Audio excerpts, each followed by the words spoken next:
I love about this phrase is that the verb 소중하다 is used, which means are precious. So if we translate that hashtag back to English, it translates to Black lives are precious. Black lives are valuable. Black lives are celebrated. Now, we're here to demand justice for the wrongful death of Tony McDade, a Black trans man who was misgendered by the media after his death at the hands of the police. We're here to mourn the countless Black LGBTQ lives who never got hashtag say their names after their wrongful deaths. But most of all, we're here to celebrate their lives and identities. We're here to celebrate our lives and identities. Because in a system that refuses to validate us, celebration is defiance. Regardless of whether you're out of the closet or not, every time you look in the mirror and recognize that you deserve love, your celebration of yourself is defiance.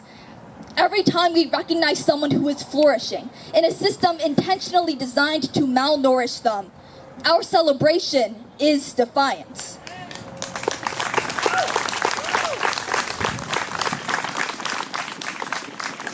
And when we force our society to finally recognize that our lives are precious, not just in spite of our race, gender, or sexuality, but because of them, our celebration will be defiance. So, I would like to say that I don't come here with the purpose of preaching to the Black members of our community. Rather, I want to create a space that hears their voices, amplifies them, and shows respect and support to any way they choose to grieve. As a white person, I find it incredibly important to address the fact that none of your white allies, queer or not, will ever understand the pain you're feeling right now. It is our turn to listen and to educate ourselves, rather than scream blindly for something we do not understand. For this reason, I mainly want to address the white members of the queer community. So, how are you feeling? Are you comparing the pain the Black community may be feeling right now to pain you have experienced firsthand? If so, stop. Think. The pain of the Black community is one of its own, and to compare the two pains is an easy way to open the door to pity. Now is a time to understand the difference between sympathy and empathy. To sympathize is to pity, and to empathize is to share the pain of others. It is imperative that we share the anger the Black members of the queer community are feeling, just as they have shared the anger of the white queer people. Without the Black community, the fight for all queer lives never would have begun. Whether it be starting the terms stud or butch in underground gay societies, or throwing the first stones at the Stonewall riot. We would be nothing that we are without the Black people who fought for their rights and for our rights from the very start. The fight for queer rights has always been intersectional, and now more than ever, it is imperative that we shine the brightest light on the Black voices in the LGBTQ community. In 2020, 27 transgender individuals have been killed, an overwhelming majority of these being Black trans women. And these are just the killings that the police are willing to recognize. The murder of Black people, but especially Black queer people, goes unnoticed every day. It is an intense privilege to have to learn about these deaths, rather than watch them and feel the pain of them firsthand. So we have to choose to feel the anger that witnessing these deaths causes. Choose to educate yourself on why we must defund the police system in order to protect our Black siblings. Choose to educate yourself on the history and implicit bias that causes these murders. Choose to educate yourself on why the murder of Black queer people is not a coincidence. It is a crime. The choice to be angry and the choice to educate yourself is a privilege. And as queer people, it is our job to recognize and utilize this privilege, to uplift and show support to the Black people who have no other choice. So, to all of the Black people in our community, I hope I speak for all of the white queer allies when I say that we will do anything we can to fight for your right to justice and to fight for your right to live without fear. We appreciate you for educating us on what we may be ignorant about, but we do not expect you to. And we understand that it is not your job to tear away our bias just because you are a Black individual. We will work to educate ourselves so that you do not have to. And most importantly, we will work to make your voices heard and work to make your lives equally valued. Thank you.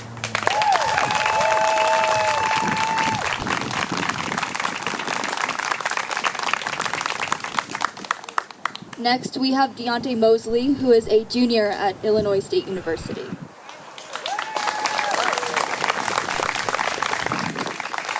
Good evening to you all. I would first like to thank the organizers of this event for allowing me to share my story and a bit of encouragement to keep on fighting the good fight.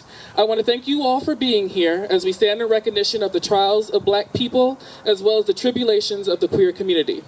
Now, I don't want to get too churchy on you, but I was born and raised in a Baptist church, so it may come out just a bit. There's a song that we sing there that states the following: life is hard, and the storms of life always seem to rage. And we often feel like there is no hope for tomorrow. But I like the line that says, we wonder why the test when we try to do our best. But the refrain says, we will understand it better by and by. We will understand why in the midst of a global pandemic, we have also tacked on the cause of Black Lives Matter. We will understand better why in the midst of Black Lives Matter, we are also celebrating the LGBTQ plus community. I do not have answers for those questions now, but I know we will understand it better by and by. This evening, we are celebrating two great causes, Black lives as well as queer lives. Being a part of the Black community is quite hard. Being a part of the LGBTQ community is hard too. As a Black gay male, I am constantly policing myself. Is it safe to come out to my residence? Is it safe to come out in this speech? Is it safe to come out? What white voice should I use today? And I think I can speak for all Black men that there are boxes that we try to fit in for safety. These boxes are constructed within a society that embraces anti-Blackness and a society that can conceptualize, unicorns are more real than the intersection of queerness and Blackness. What I'm saying is that it's time that we break down these boxes and recycle them into permanent change. And if you're not ready, that's okay too. But at least stand on the box and use your position to uplift everyone around you. No matter what month it is, no matter if it's trending, no matter who you upset. By and by.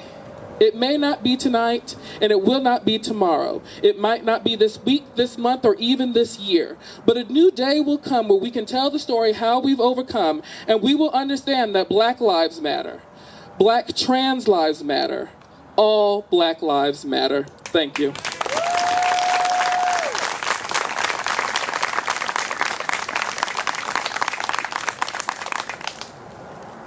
Next, we have Kate Embry, who is the president of University High School's Saga.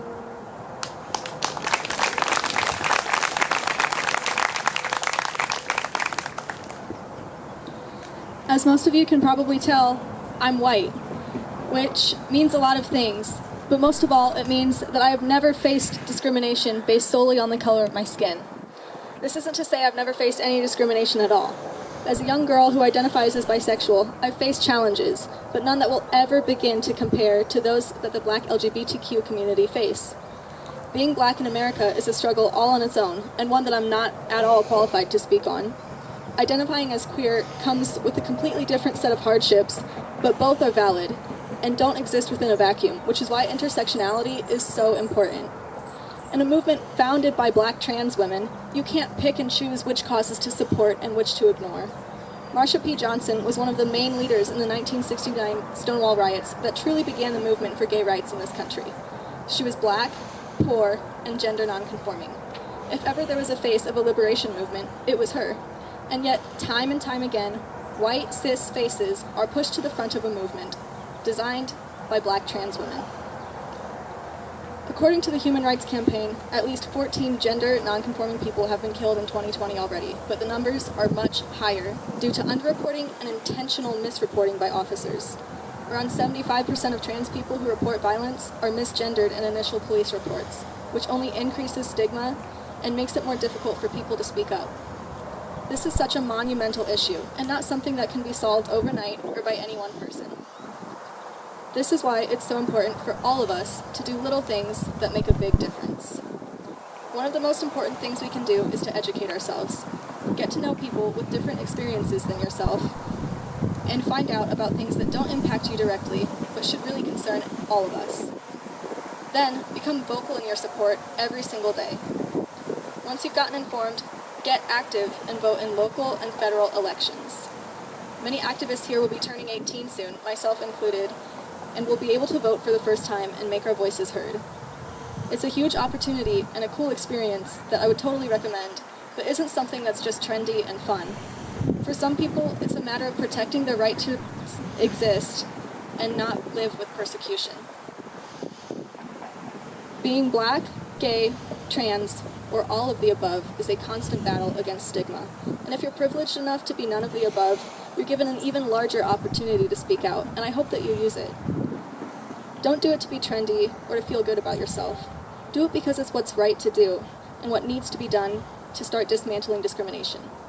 Thank you to everyone who helped organize this today, and to all of you for coming and listening.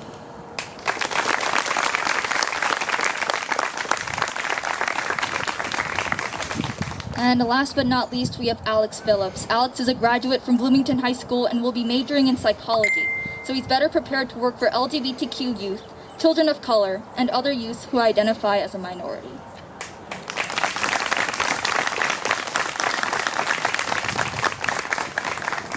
Pride, feeling or deep pleasure of satisfaction derived from one's own achievements, the achievements of those with whom one is closely associated, or from qualities or possessions that are widely admired. Pride, confidence, and self-respect as expressed by members of a group, typically one that has been socially marginalized on the basis of their shared identity, culture, and experience. Before I can tell you what we should be proud of, I must first tell you what we should condemn. We have an impending crisis in our midst. Racism was not born in the 8.5 minutes it took to have George Floyd's life pressed from his lips. Racism was not born when Breonna Taylor was gunned down. And racism was not born when Donald Trump was elected president. As our country and this very community stand in the crossroads of destiny, we must rethink the ways in which we have been running things since the first colonists stole this sacred land.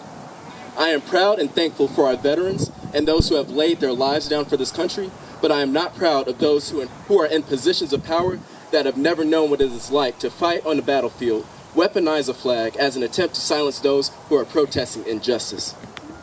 Yet, still I am proud of this community who surrounded a woman run over by an angry motorcyclist with hand in hand. I am proud of my brothers, sisters, and trans neighbors of color that refuse to be silenced. I am proud of my kin in the LGBTQ community who, despite being spat at in the face by the man in the office, continue to embody the spirit of love. And I am proud of my white allies that have used their privilege that have put their privilege to good use in a matter of amplifying the voices of the marginalized. My message to you is to revel in the spirit of Pride Month. Preserve the sanctity of life when it comes to your own life, to those who you care about, and to the neighbor that you have not yet met. Demand that your life is sacred. Know your worth, and never, ever take no for an answer. Thank you.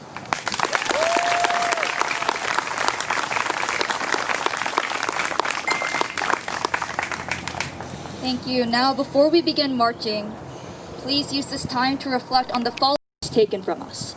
And after every name is called, please join me in committing to remembering their names. 1. Dana Martin. 2. Chanel Lindsay. 3. B. Love Slater. 4. Bailey Reeves. 5. Malaysia Booker. 6. Brittany White. 7. Ashanti Carmen. 8. Claire Legato. 9. Michelle Washington. 10. Harris Cameron. 11.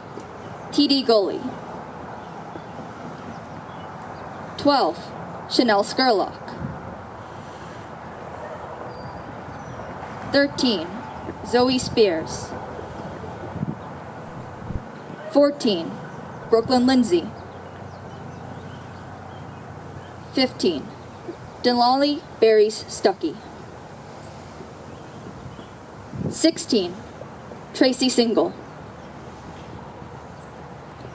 17. Bubba Walker. 18. Kiki Van Troy. 19. Pebbles Ladime Doe. 20. Jamaggio Jamar Berryman. 21. Italy Marlowe. 22. Brianna B.B. Hill. 23. Yahira Nesby. 24. Tony McDade. 25. Kirvan Fortwin. 26. Nina Pop. 27. Monica Diamond. 28. Dominique Fells. And 29. Rhea Milton.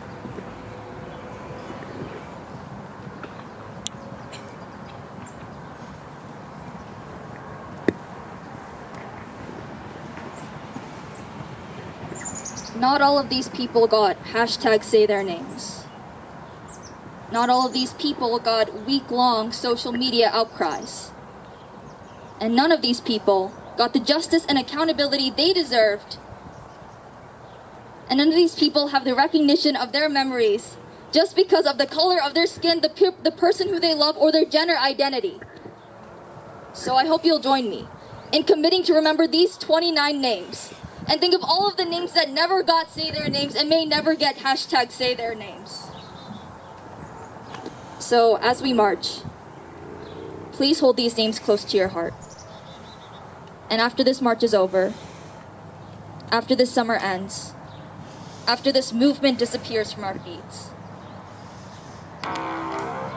please join me in committing to remembering their names.